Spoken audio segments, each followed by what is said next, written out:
नमस्कार दोस्तों, मैं शाहना परवीन हाजिर हूँ आपके सामने किस्सों की पोटली के अंतर्गत एक नई रचना लेकर। सुनते हैं आज की रचना। यह लेख हमें भेजा है आदरणीय पद्मा अग्रवाल जी ने। शीर्षक चैत्र नवरात्रि। हिंदू धर्म की मान्यता के अनुसार ब्रह्मा जी ने सृष्टि की रचना का प्रारंभ चैत्र नवरात्र से ही किया था। चैत्र प्रतिपदा से ही वैदिक धर्म का नव विक्रम संवत 2069 प्रारंभ हो रहा है। चैत्र महाप्रकृति में बदलाव का सूचक है। हम लोगों को नकारात्मक विचारों को त्याग कर नई शुरुआत करनी चाहिए। इसमें प्रेम, करुणा, परोपकार जैसे गुण हमारे सहायक हो सकते हैं। जिस व्यक्ति ने अपने मन, वाणी और चित्त की वृत्तियों को संयमित कर लिया, उसने नवरात्रि साधना के मूल संदेश को आत्मसात कर लिया, क्योंकि यह अनुभूत सत्य है कि संयमित जीवन आपको सुख, आनंद, स्वास्थ्य और शांति प्रदान करता है। चैत्र नवरात्रि को वसंत नवरात्रि के रूप में भी जाना जाता है। इस दौरान देवी दुर्गा के 9 स्वरूपों की पूजा आराधना की जाती है। यह त्योहार बहुत धूमधाम से मनाया जाता है। 9 दिनों तक लोग विधि विधान से माँ दुर्गा के 9 रूपों की उपासना करते हैं। बहुत से लोग 9 दिनों तक उपवास भी करते हैं। उनकी धारणा है कि उनकी पूजा से माँ दुर्गा प्रसन्न होती हैं और उनकी मनोकामनाओं को पूर्ण करती हैं। पहला दिन, शैलपुत्री। चैत्र नवरात्रि के प्रथम दिवस को प्रतिपदा भी कहा जाता है। इस दिन भक्त शैलपुत्री की पूजा करते हैं। इस दिन कलश स्थापना की जाती है। शैलपुत्री के माथे पर अर्धचंद्र है और इनके दाहिने हाथ में त्रिशूल और बाएं हाथ में कमल का पुष्प रहता है। दूसरा दिन, ब्रह्मचारिणी। दूसरे दिन देवी के ब्रह्मचारिणी स्वरूप की पूजा की जाती है।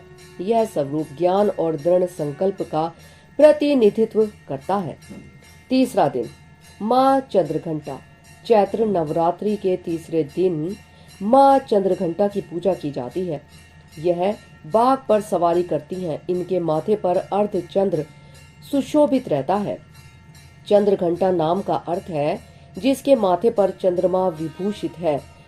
यह शांति का प्रतिनिधित्व करती हैं। चौथे दिन, देवी कुष्मांडा की पूजा। चतुर्थ दिवस की देवी कुष्मांडा की पूजा की जाती है। ऐसी मान्यता है कि देवी ने ब्रह्मांड के निर्माण में अपना योगदान किया था। देवी दुर्गा का ये रूप सिंह पर सवार है और इनके 8 हाथों में एक माला के साथ 7 घातक हथियार विभूषित रहते हैं। 5वां दिन, स्कंद माता की पूजा। 5वें दिन भक्त देवी के स्कंद माता की पूजा करते हैं। इस स्वरूप को भक्तों की आत्मा को शुद्ध करने वाला माना जाता है। इनकी गोद में इनका पुत्र स्कंद होता है। 4 भुजाओं वाली देवी हाथों में कमल धारण करती हैं और अन्य 2 हाथों में कमंडल और एक घंटी है। 6ठा दिन, देवी कात्यायनी की पूजा। देवी कात्यायनी की पूजा 6ठे दिन की जाती है। हिंदू पौराणिक ग्रंथों की कथा के अनुसार महिषासुर राक्षस का वध करने के लिए मां पार्वती ने कात्यायनी का रूप धारण किया था।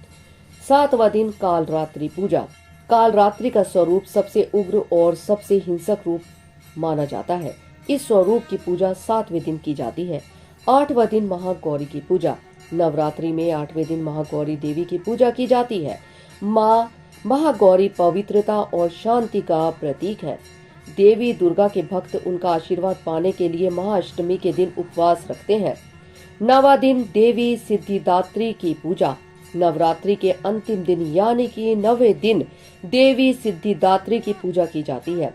इस दिन भक्त छोटी कन्याओं का पूजन करके उन्हें भोजन करवाकर कुछ दक्षिणा या उपहार देने का रिवाज घर घर देखा जाता है। इस दिन को श्री राम के जन्मोत्सव के रूप में भी मनाया जाता है। हिंदू धर्म शास्त्रों के अनुसार इस दिन मर्यादा पुरुषोत्तम श्री राम जी का जन्म हुआ था।